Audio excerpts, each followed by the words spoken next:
Dito ka lang. Puwento ako. Dito ka. Dito ka. Lisa. Huwag kang tawi.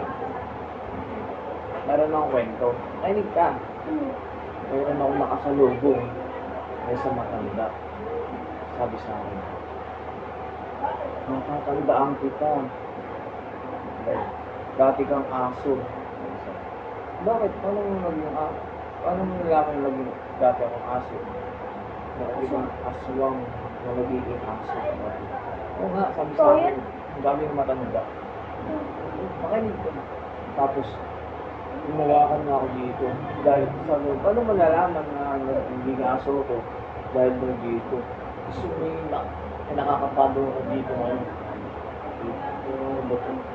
Wala naman ang mga kapwa. Hindi ka makapain. Ah! Putang ina mo!